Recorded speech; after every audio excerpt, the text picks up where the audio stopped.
guys! Welcome back to my YouTube channel. This is me again, your sporty, kikay and adventurous nurse, Angelique.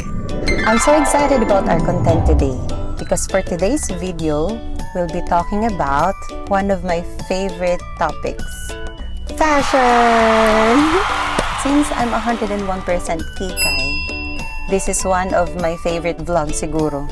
One of the reasons why I love this topic is because I myself loves fashion. I'm so into it. I've been dreaming of this. Masyadong dear sa puso ko to. Mahal na mahal ko talaga tong topic na to. Disclaimer lang, I'm not an expert. I'm not a fashion guru. But I love to dress up. I'm so excited to share with you what I have learned. Not just through researches, but because I have experienced it myself. So, let's get it on. Let's start with the definition of fashion. According to Mr. Google, ito daw ay popular style or practice. Yan daw yung mga nauuso, mga trending ngayon. And actually, hindi lang naman siya tumutukoy sa mga trend o yung uso sa ngayon. Maaaring ito rin ay mga nauso na noon na bumabalik ngayon. Actually guys, I have read, it's a catalog. When I was in high school, we went to our friend's house. Meron kasing patahian yung nanay niya. At first, na-shock lang talaga ako kasi nung mga panahon na yun, usong-uso pa yung mga ambel na pantalon, yung mga ganyan, yung parang mga flare jeans, ganyan. Tapos nung nakita ko yung catalog na yun, nandun siya. Meaning to say, ang fashion ay cycle lang. Paulit-ulit lang siya. Mauuso siya ngayon, mawawala siya sa uso, and then babalik na naman at a certain time. And we are so blessed kasi because of the new technology and sa learnings ng tao, nai-improve yung fashion na yun. Kumbaga, like yung flare jeans, for example, kung nauso na siya dati, mauuso siya ngayon, madadagdagan siya ng bling-blings, mga ganyan, kung ano man yung mga mai-add up ng mga tao. Nag-i-improve time to time yung fashion natin. Ito daw ay tumutukoy especially sa clothings, accessories, footwear, makeup, body piercings, and furniture.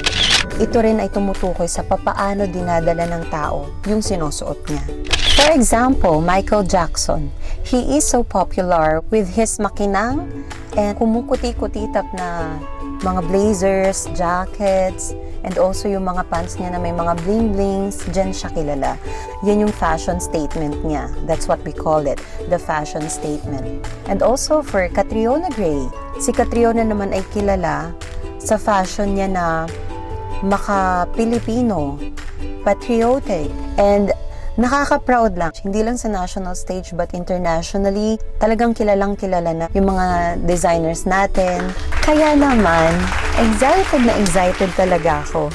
Kasi mahilig ako sa clothes, mahilig ako sa shoes, mahilig ako sa accessories. So parang pakiramdam ko talaga, tama lang na ma-share ko siya sa inyo. I'm not saying naman guys na yung mga kailangan natin na maisuot is mamahalin or branded. Kasi for me, fashion naman doesn't come with a price eh. As long as you're very comfortable wearing it and you're very proud wearing it, you're confident wearing it, that's fashion. Kasi it's how you handle what you wear. It's not about the price. It's not about the money. Yeah. And kasi talaga ako rin naman, hindi talaga ako mahilig bumili ng mamahalin na damit. Kung hindi nga lang siya sale, hindi ko talaga siya bibili. Bilang na bilang talaga. Nasa 10 daliri ko, mabibilang yung mga damit na binili ko ng medyo pricey. And hindi ko rin naman sinasabi na huwag kayong bumili ng mga damit na pricey. Kung kaya nyo naman, why not? But for me, since very economic, nagkukuripot, sige na nga, ganyan. Hindi masyadong pricey yung binibili ko. Pero yun nga, depende pa rin siya sa inyo. First thing na ituturo ko sa inyo are the tricks we need to know in choosing clothes. Ito ay yung basic rule. Number 1 is balance it out. Generally speaking, this is for each and every body shape.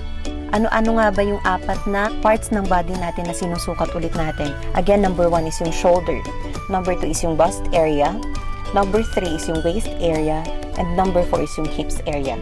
Kung I have an inverted triangle body shape, then I have to balance it out. Ano nga ba yung pwede kong magawa? Ganon din sa triangle, ganon din sa oval or rounded, sa rectangle, and sa hourglass. Number 2 is draw the eye. This means that we have to attract or distract the eyes of the viewers. I-attract mo yung mga mata nila dun sa part ng katawan na gusto mong ma-emphasize. And i-distract mo naman sila dun sa mga part ng katawan mo na ayaw mo naman na masyado nilang pagbigyan ng pansin. How do we do that? We can use patterns, the curves, and the lines.